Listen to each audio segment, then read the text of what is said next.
नमस्कार मित्रमैत्रिणींनो. तर आज आपण ऋषीपंचमी या व्रताविषयी माहिती पाहणार आहोत. ऋषीपंचमी हे हिंदूंच्या चालीरीतीप्रमाणे भाद्रपद शुद्ध पंचमीला स्त्रियांनी करावयाचे एक व्रत आहे. या दिवशी स्त्रिया ऋषींची मनोभावे पूजा करतात, म्हणून या दिवसाला ऋषीपंचमी हे नाव मिळाले. कश्यप, भारद्वाज, विश्वामित्र, गौतम, जमदग्नी, वसिष्ठ आणि अत्री या 7 ऋषींची प्रत्येकी एक आणि वसिष्ठांची पत्नी अरुंधतीची एक अशा एकूण 8 सुपाऱ्या मांडून ही पूजा सिद्ध केली जाते. ब्रह्मदेवाचे मानसपुत्र पुलत्स्य, क्रतू, पुलत्स्य, मरीची, अत्री आणि वसिष्ठ या ऋषींचे पूजनही या दिवशी केले जाते. या दिवशी बैलांच्या कष्टाचे कोणतेही अन्न खाल्ले जात नाही. वर्षातून किमान एक दिवस तरी स्वतःच्याच अन्नात कष्टाचे अन्न खावे हा या मागचा संकेत वा संदेश आहे. अशा रीतीने स्वकष्टार्जित या शब्दाला ऋषींनी प्रतिष्ठा दिलेली आहे.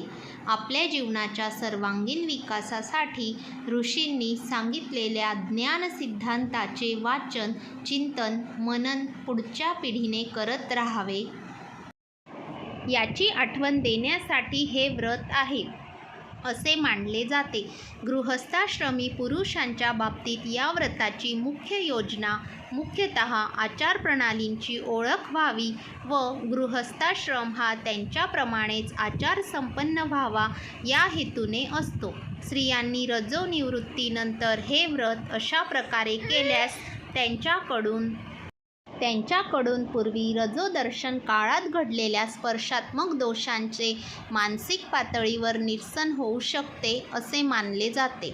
ज्या विद्यार्थ्यांना श्रावणी म्हणजेच वेदाध्ययन करणाऱ्या वर्गासाठी विहित व्रत संस्कारांचा लाभ होत नाही अशा सर्व वर्णीय स्त्री पुरुषांनी त्यांच्या नित्यकर्मातील त्रुटी व स्खलन यांच्या परिहारासाठी या दिवशी एक विशिष्ट प्रकारची भाजी केली जाते. ची भाजी अळूची पाने, सुरण, वाल, लाल भोपळा, मटार, भेंडी, कोवळा माठ या भाज्या वापरून ही भाजी तयार केली जाते. यातली कोणतीही भाजी बैलाच्या श्रमाची नसते. महाराष्ट्रात ग्रामीण भागात विशेषतः कोकण भागात हे व्रत महिला करतात. त्याचप्रमाणे नेपाळमधील महिलाही हे व्रत करतात. कोणत्याही व्रताचा काल व आचार निर्धारित होताना प्रामुख्याने भौगोलिक वातावरणाचा विचार केलेला असतो. त्यानुसार चातुर्मास काळात येणाऱ्या या ऋषीपंचमी व्रतामध्ये ऋषीपूजनाखेरीज आघाड्याच्या काष्ठाने दंतधावन, पंचगव्य प्राशन, सुवासिनींना हरिद्रास्नान, भस्मस्नान, गोमय स्नान, मृत्तिका स्नान, महासंकल्पयुक्त तीर्थस्नान, अर्धदान अशा अनेक महत्त्वाच्या विधींचा अंतर्भाव केलेला आहे. ऋषीपंचमीच्या दिवशी विशिष्ट व्रताहार आणि ऋषी स्मरण या दोन्ही गोष्टी अत्यंत महत्त्वाच्या असून धर्मशास्त्रकारांना अभिप्रेत असणारा व्रताहार हा नेहमीच्या उपवासाहून पूर्णतः भिन्न आहे.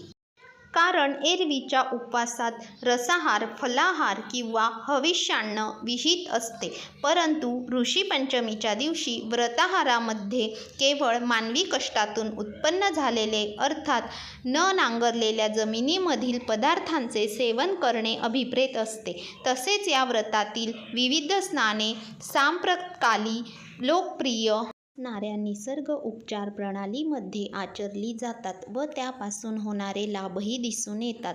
पौराणिक कथेनुसार उत्तक नावाचा ब्राह्मण आपल्या पत्नीसह विदर्भात राहत होता. त्यांना 2 मुले होती, एक मुलगा आणि एक मुलगी. ब्राह्मणाने योग्य वर पाहून आपल्या मुलीचे लग्न त्याच्याशी लावले, पण काही दिवसांनीच त्याचा मृत्यू झाला. यानंतर त्याची निराधार पत्नी आपल्या माहेरी परतली. एके दिवशी मुलगी एकटीच झोपली होती. तेव्हा तिच्या आईने मुलीच्या अंगावर जंत वाढल्याचे पाहिले.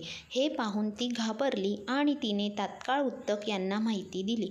उत्तक ब्राह्मणाने ध्यान केल्यावर सांगितले की मागील जन्मी ती एका ब्राह्मणाची मुलगी होती.